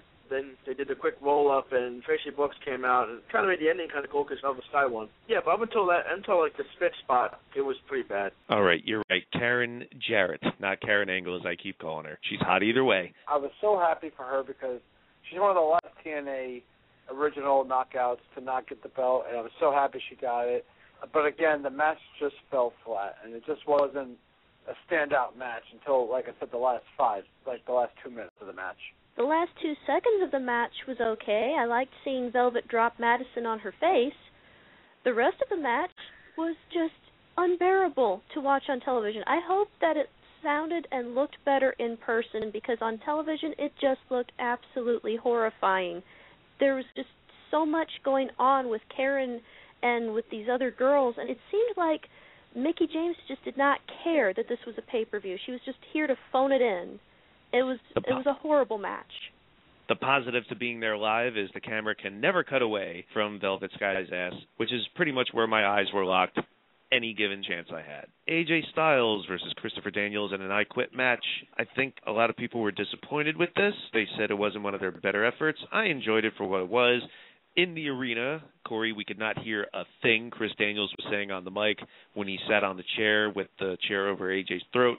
But that being said, there were a couple spots that I enjoyed, and one of them was the finish. I loved the finish. I know some people don't like it. I think it's because they really don't understand it. But when Chris Daniels submits, I quit, before AJ can even get close to him with the screwdriver, that was such a great, classic pussy heel move. I loved it. It made him look like such a fucking chicken shit. It was great. And the icing on the cake, of course, he attacks him after the fact. Oh, it was just greatly done heel heat. I loved it. Corey, how was it on TV? Well, Christopher spent most of the match playing head games with AJ. One of the lines he told AJ when he was choking him out with the chair was that he promised he was going to tell Mrs. AJ Styles, your last words were, I love you, which was just, ooh, so heelish. That's cool. Match itself, oh yeah, Christopher's awesome on the mic. Match itself could have been a lot better.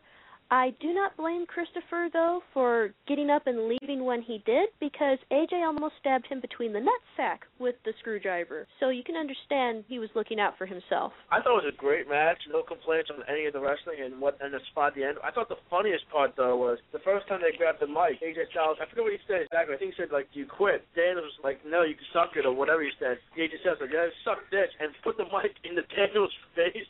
In his mouth, and all we heard in the audience was gurgling. It was kind of funny. Yeah, that part was actually kind of entertaining, and I did love it. I loved that finish. That was, again, Eric, like you said, a classic heel. You see how something so simple could go off so well. I mean, the match was good. I thought the match was great. Daniels elevated himself because sometimes he doesn't stand out over AJ, but this pay-per-view, he showed that he stands out over AJ Styles, which is great. And it's very hard to do that with him. I think that's great, and I love the ending of that, which just prolongs this feud to continue. We now move on to the match that brought a lot of people to the building. TNA's pay-per-views do not sell very well, even when they have an audience of 1 million. They do not spend money on it, it seems. Buy rates reportedly are in the toilet. It's not a publicly traded company like WWE, so we don't know for certain. It's just dirt sheet shit. But Hulk Hogan, the biggest name in wrestling, was doing a lot of publicity leading up to this, a lot of radio, TV appearances, internet, blah, blah, blah, getting a lot of hype into this. And, of course, he also mentioned Bobby Roode and Kurt Angle's match every time he was out there, overshadowed by his last New York radio or whatever appearance where he said some stuff about Robert Roode we'll get to later, I suppose. But point being, this was the match that brought a lot of people to the building. As you saw on our blog, there were lots of kids there. And lots of kids there to see that match. Lots of kids dressed up as Hulk Hogan like we would have done 20 years ago. So I think there's something to be said there about his appeal as a persona.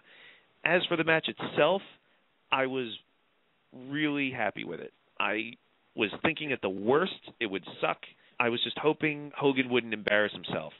We saw last time in this building a couple years ago, and we did a blog on that afterwards too, how they had a good lockdown card, but Foley and Sting really fell flat. And you see so many times people who were stars in WWF or WWE, and they have a match outside of WWE that there's a lot of stakes in. There's a lot on the line, and they have something to prove.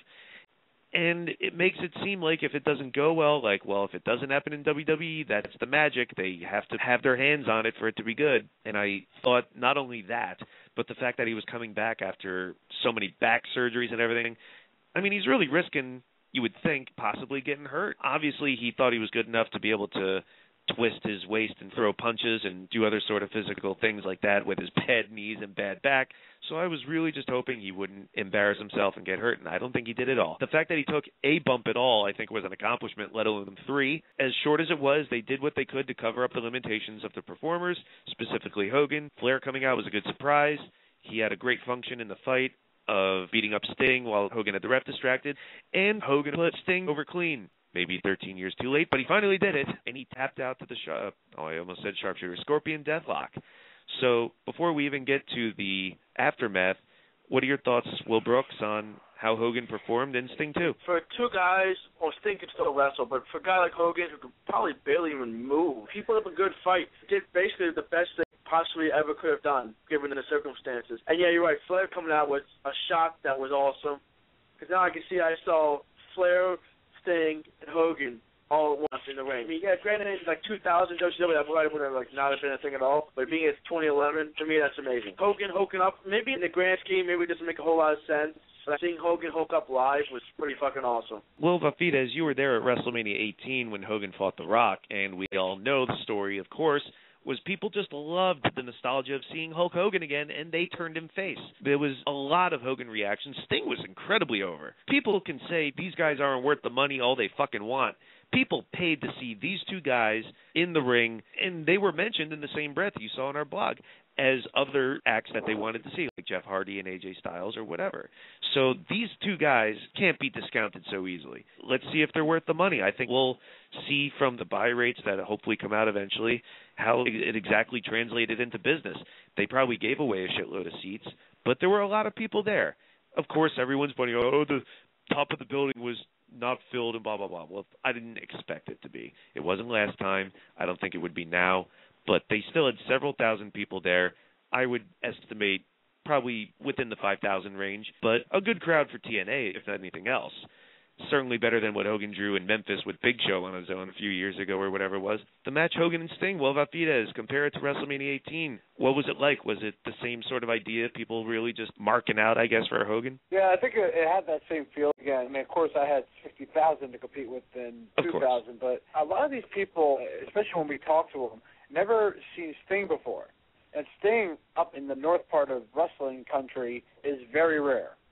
So it was nice to see Sting for the first time. So I personally loved that.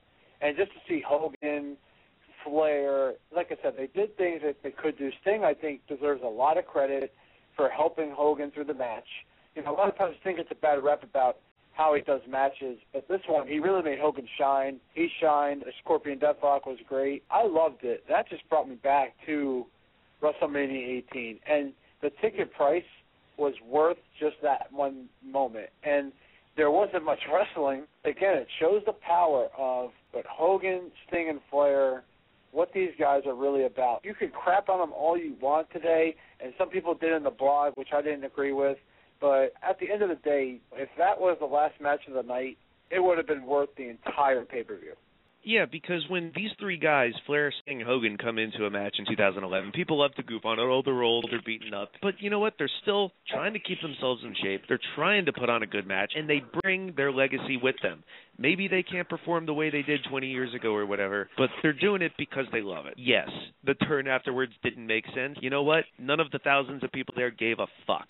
We were just happy to see Hulk Hogan, and we were happy that he was tearing the T-shirt and doing face and throwing his weak punches and everything. We didn't care that it didn't make sense. I mean, I was happy to see Big Papa Pump, and apparently the storyline with Bischoff and his son played out. We couldn't hear a fucking thing that played on the screen in those backstage skits, but we didn't care. We had a great time. How was it watching it at home, Corey? Not as well as you guys seen it live. There were a lot of jump cuts to Dixie Carter making boo-boo faces at the side of the ring, so some of the action we at home missed.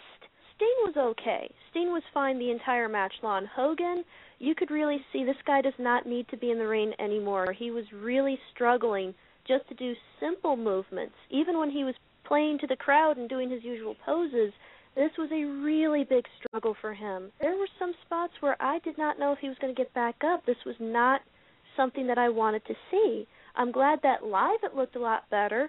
I'd appreciate it if the camera guy could have kept up with what you guys saw. I didn't need to see Flair. I didn't need to see Dixie.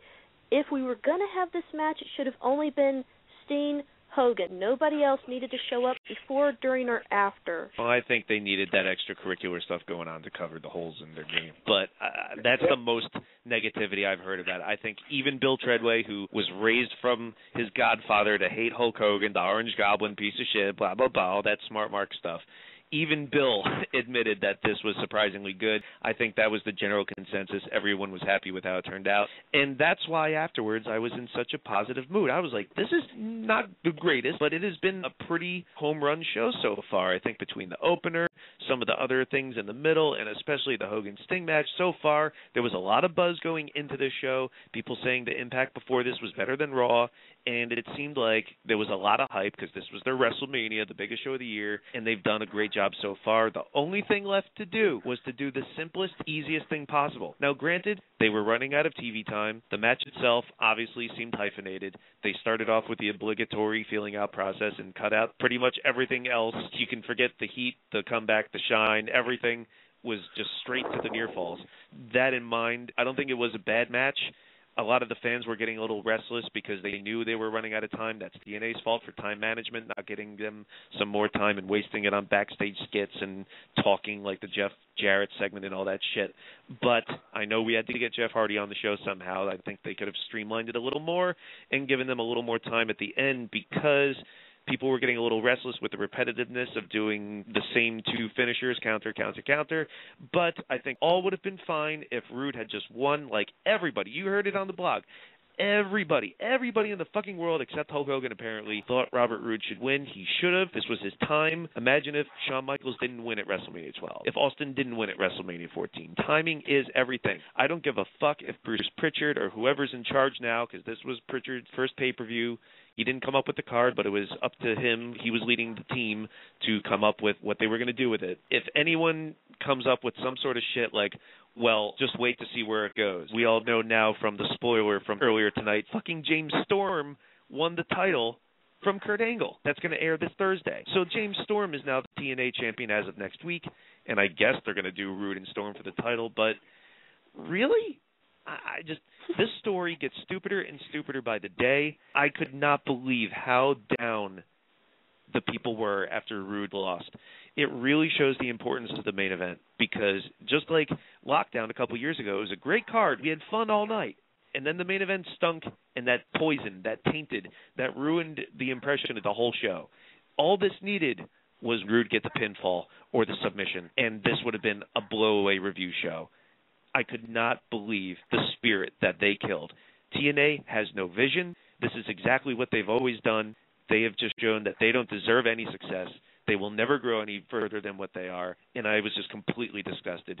Your thoughts, Will Brooks? We mentioned on the show before, I mentioned this in the car ride home. Someone asked us on a submission round, if the wrong guy goes over, does it affect anything? I think it affects the whole fucking thing. That's the only thing that matters is who goes over. With Robert Roode, they had a guy that everybody was behind him because he's been a great tag team performer for so long. Everybody knows how talented he is, and he's worked hard. They've been all these great segments of 13 years of sacrifice, all coming up to now. It was great. Everybody loved him. And the whole crowd behind Robert Roode. We all love Kurt Angle, but Robert Roode, we all recognize Robert Roode's the next guy. The whole last 5 minutes of the match seemed like it was all it was like, I count you. Now I count you. Now it was like they kept doing the same 3 moves over and over again. It was kind of redundant, but it all would have worked had Robert Roode gone over. If you had Robert Roode go over clean, like with a submission on Kurt Angle, I've never seen anybody make Kurt Angle tap out. So if you can make Kurt Angle be the first guy to make him tap out, that makes you an instant star. Well, Kurt Angle's tapped out, but I don't know if he's tapped out for a finish of a match. Yeah, but I mean, like, this could have been like the beginning of a new era in TNA. Like, this could have been the turning point for them.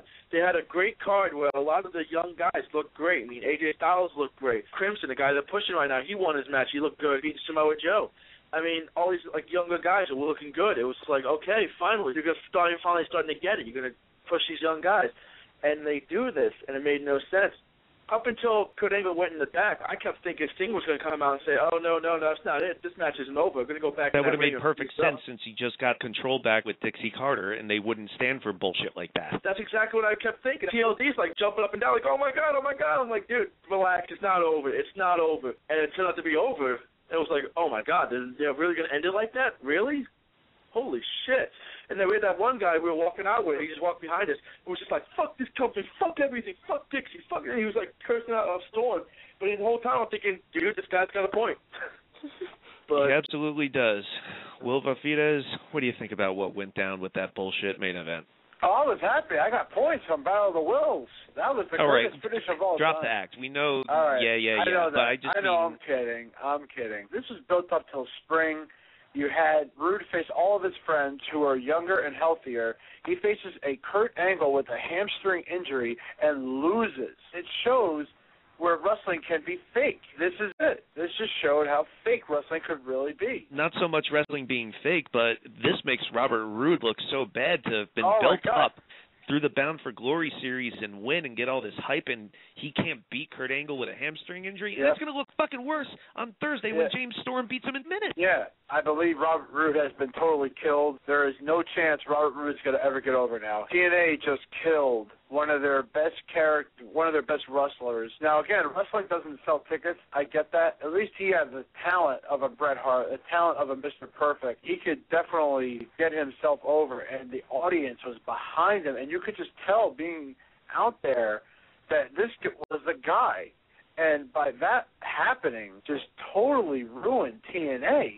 I mean, I could not believe they ended that way. Why didn't you then just switch the TNA heavyweight title match before the Hogan Sting? Because then I guarantee you if there was a switch and Hogan went last, we probably wouldn't be shitting as bad as we are right now. It's only because the main event did not go the right way. And what I've been told, Roode was supposed to win, and it got switched. Yeah. I mean, that just shows the power of the higher people in the company and their influence, because they could make a wrestler and they could break a wrestler. And that's where politics come in, not only in TNA, but WWE. And it's very sad that we're trying to keep this business alive, and shit like that ruins it. It really does. I'm always hoping TNA wins. Before we get into that issue with the politics and everything, I know Pat from Illinois is on our line right now, and I'm sure you got a lot to say. I think Booker T, WrestleMania 19 comes to mind. The really big build-up. He's finally going to win it for all of the black guys that didn't win it before him. And then he's laying there for like an hour and a half after a pedigree and finally gets pinned. And here we are, Robert Roode, great promos. His own promos, not even just the vignettes that they came up with, but also just him and his passion. You could see him talking and everything. And you could actually feel that this guy was really developing into a face, because honestly, I always thought he was going to be this amazing heel, and sure enough, here he was building himself into being a face, and everybody was behind him, everybody was rooting for him, everybody thought, oh, this could be this great story, this guy that's been here this whole time from Team Canada to Beer Money Incorporated, and now here he is, he's going to finally blossom on his own. And he loses in such a convoluted way, and then reading that Storm won the title on Impact, it's just depressing. This was absolutely the worst possible thing they could have done. To have built this man up so far, only to just say, oopsies, is bad enough. The way he lost, though, I think is the worst part. If it had been a clean pin, I don't think I would have been that upset. It would have been upsetting anyway. It would have been upsetting. The term I kept seeing for this was he was lugered. In other words, he choked. Angle used the ropes. Bobby Roode's arm was under one of the ropes. The ref saw it. It was in direct vision of the ref. The ref decides to end the match there anyway. So clearly this match should have continued, and it did not. Worse than that, we established, okay, Kurt Angle's got a hamstring injury. That's unfortunate. It's nobody's fault. Makes it even stupider. Makes it even stupider. Even more stupid, not only does James Storm pick up the title on this week's Impact, he picks it up in a throwaway match and just uses one basic move, 1, 2, 3, now James has the belt. So we completely dismiss this entire thing with Bobby Roode, the whole storyline, all the promos, even the video package that accompanied the pre-show for those of us watching at home. It's all been dismissed. And for what? Do they really think this is going to translate into ratings? Did anybody think at all before this was booked? I'm not going to say who made this decision outright, because of course... I will, but you go ahead. Okay, you know better than I do on this one. But whoever thought this was a good idea last minute to pull this swerve in front of the crowd for your biggest pay-per-view really does not need to be in wrestling anymore. He has done his job. This was a terrible decision, and it looked horrifying on television. I'm not saying I know for certain more than you or whatever, Corey, but, I mean, obviously they're banking on beer money exploding at the next pay-per-view or whatever it is, Storm versus Roode for the title, on selling it in and of itself. Let's see if people feel comfortable spending money on TNA this time, especially when they give so much of this shit away for free, but that's another thing. In terms of blame, I hope there's all this backlash about it. For it, because I'm not absolving Hogan of any blame to a degree. I'm not defending him. Well, I am absolving him of blame, and here's why. People who are blaming Hogan for everything that happened with Robert Roode are wrong, and so is Hogan, and here's what I mean. Robert Roode is supposed to have won the title, and then the finish got changed, okay? So you're telling me that if Hogan wasn't in the company, that Robert Roode would be champion today. I seem to remember many other times in the past, and if the past is to be learned from, you learn patterns which show a pattern of behavior, that in 2003 there was a guy when Jarrett was NWA champion that should have been the champion. That would be Raven when they were running in Nashville. People were like, it's Raven's time. He's going to get the belt. They didn't do it when people really wanted it. There was a guy named Monty Brown who a few years later was coming up. And then Christian shows up. And this little guy who looks like he has AIDS beats Monty Brown. Not to say anything about Samoa Joe or Mr. Anderson or whoever. You're telling me that this company that did this so many times before, all of a sudden now was going to do it, but if Hulk Hogan hadn't been around, then it would have happened. Here's the problem. Hulk Hogan may have, quote, lobbied or whatever he did, but he didn't make the call. The fact that Dixie Carter or whoever was in charge and had final say, the Vince McMahon of this scenario, didn't say to Hulk Hogan, look, you've made a ton of money in wrestling, you're the biggest star we've had, but you're wrong and we're doing this, shows a lot about their character. It's not Hogan's fault. Because even if he was wrong, even if he has this really dumb opinion that Robert Roode isn't the guy and he doesn't have it, but James Storm and Jeff Hardy do, or whatever he might have said, which may or may not have been in character, even if he did get it changed, the fact fucking is someone went along with it. Someone made the call and someone couldn't say no.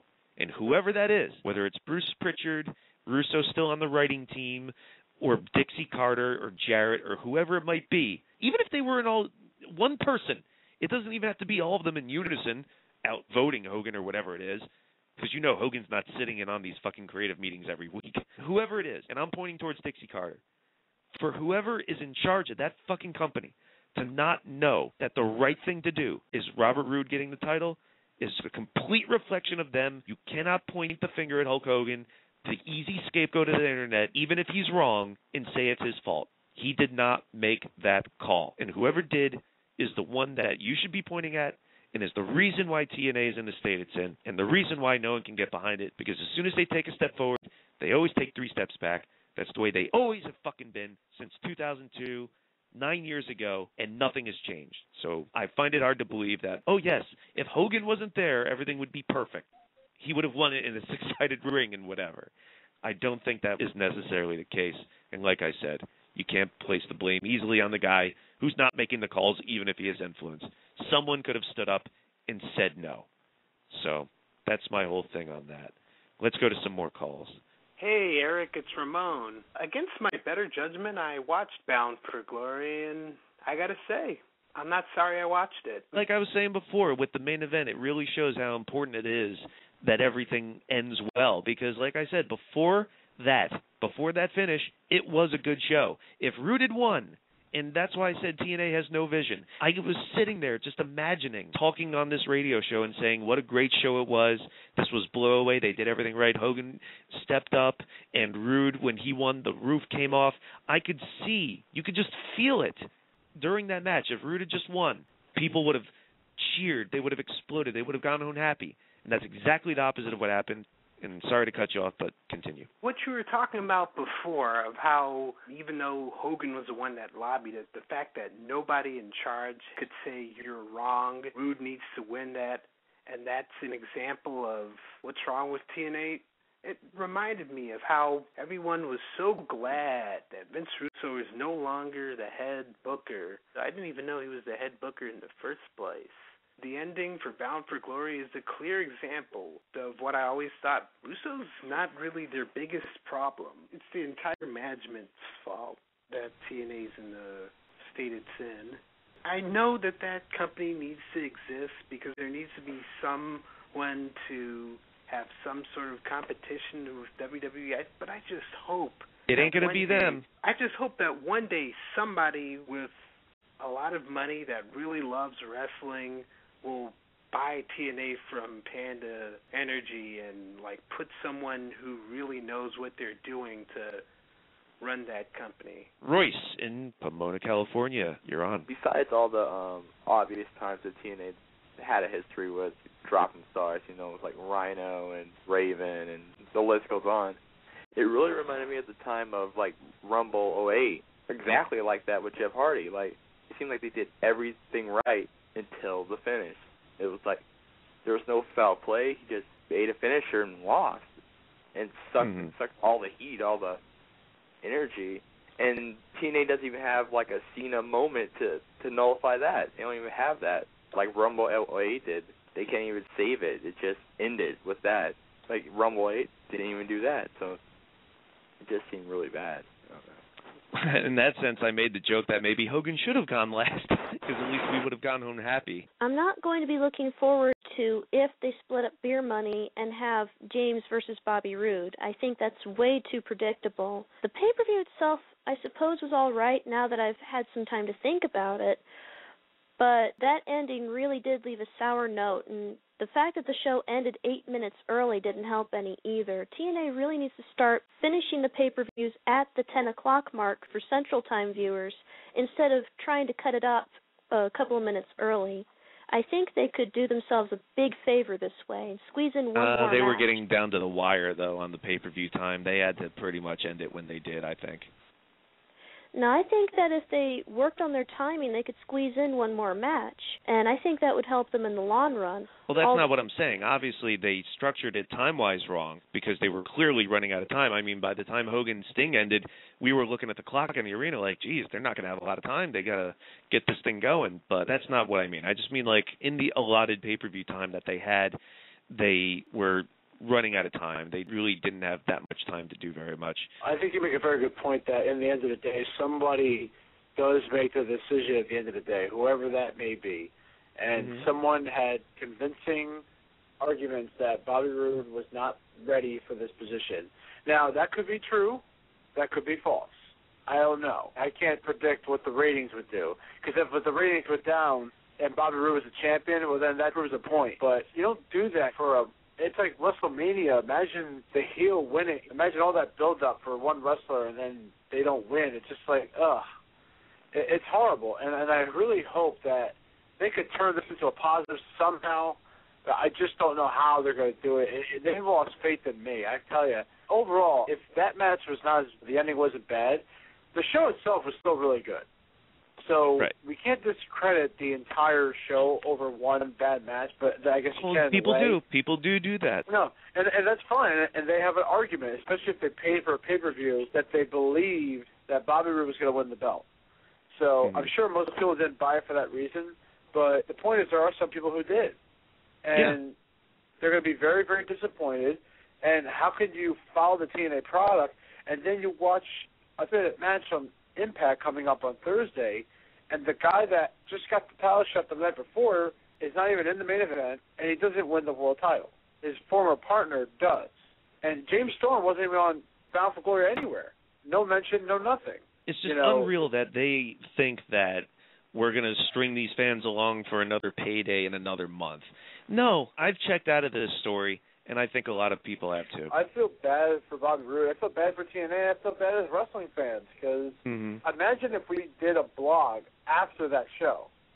Yeah. You know, all the good things that we did in the beginning would have been. Yeah, there was a positive energy there that was just completely destroyed. Yeah, it really was destroyed. I didn't hear one person saying, "Oh, right, Kurt Angle won," except me probably. But I just hope and pray that TNA can get back on track and doing something right. But boy, if they don't, you say that every time though. That's the thing. But I'm getting to a point now where I'm almost done. And the Hogan thing was just for kids. We're going back seeing that, but yeah, I feel bad. I feel bad for that company and all the wrestlers that are in it and who deserve to be there and who work hard there. And to see that crap, it's wrong and it's pretty upsetting. It really is. It puts a real damper on that product. Anthony in the Bronx, you've been holding the whole show, so it's your time. I'm going in Lil Wayne style on this one. I really think Lil Wayne style? Yeah. Okay. Lil Weezy. I mean, you synthesize your voice? Nah, I don't do all that. But that's real messed up. They should have let Bobby Roode get the belt. Because why have him win the tournament if you're just going to have him lose to Kurt Angle? That absolutely made no sense. That basically made me lose all faith in TNA or Impact or whatever the hell you want to call them. But it's like, damn, man, you do all these vignettes on Bobby Roode with his family and all this other stuff, and then you have him go to the pay-per-view and lose? Come on, man, that's not right. They don't care about him no more. And I think if he's smart, he would just leave that company and go work for Vince. Well, we could say that about a lot of people. There were some rumors about beer money, but don't know how substantial that is considering one of them's the champ now and the other one should have been, and maybe they're going to be programmed against each other. Let's see. 864 number, name and location. Hey, this is Terrell Fitton from Myrtle Beach, South Carolina. This was actually the first TNA pay-per-view I actually watched all the way through, and like you said before, it was great until the end. And like you, one of the callers said before that management might not thought he was ready, but come on, just give us that one night. Like you see, like how much hype the wrestling community had when CM Punk won, and then he went and lost the belt like at SummerSlam. Just give us that one night where we can be happy and celebrate and have a good pay-per-view. But once again, like TNA, similar to Tony Romo, just when you think he's going to be good, it's always just fucked up at the end. Not a lot of positive vibes after this show. It's a shame. Things were going so well for them, and they had to go and mess it up. Let's see if Justin from Eagle, Wisconsin is on this line. Hello? TNA gets a lot of flack for ripping off WWE, but I think they should get flack for ripping off ROH. Does this storyline seem familiar? You mean the guy who's supposed to win the title never does until it's far too late? Well, that's pretty much every ROH champion since, like, what, 07? But basically, they've ripped off the American Wolf storyline from this year. Davey was supposed to win it, has ROH's biggest show. He doesn't, and his tag team partner gets it. You mean Davey losing a final battle last year to Roderick? Yep, and Eddie Edwards getting the belt later on. Well, it wasn't the next day in 3 minutes, but I guess.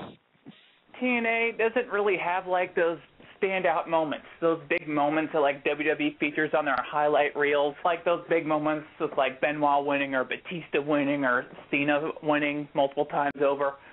I just can't really think of any of those big moments for TNA. Can you? Well, what would they be?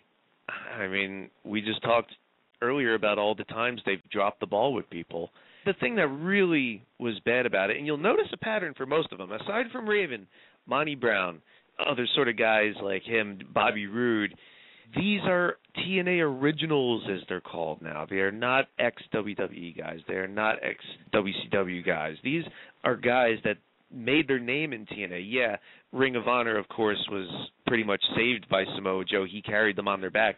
He was like the Bruno Sammartino to Ring of Honor back in 2003, 2004. But on a national scale, Joe is a TNA guy, just like Jay Lethal, and it's starting to be Austin Aries now and lots of these other guys. So I don't think that really plays a factor in it. As far as the real major league guys, this was a show, like was pointed out before, to spotlight these new people. Hulk Hogan and Sting can bring in viewers, and they obviously do. But you have to turn them on to something else, too. And it can't be all doing the same old shit. We talked about that on camera with Wrestling's Next Boom Period. You're never going to succeed doing the same thing over and over and over. You can have your nostalgia act like Hulk Hogan and Sting and whatever, and it's got its place, great. But there was a reason Bobby Roode was in the main event. He should have been there. He should have been the champ. There's really not much more to add to it. So I think that's going to wrap it up for our overtime. You are listening to it back now on the archive. You couldn't listen to it live, but we went 20 minutes over, and we hope you enjoyed it. So the talk is always going to continue on WrestlingRoundtable.com. You can sign up for our message board, go to our Facebook page, follow us on Twitter, go on YouTube and leave comments. The conversation continues wherever you are. And we're going to be back in a couple of weeks.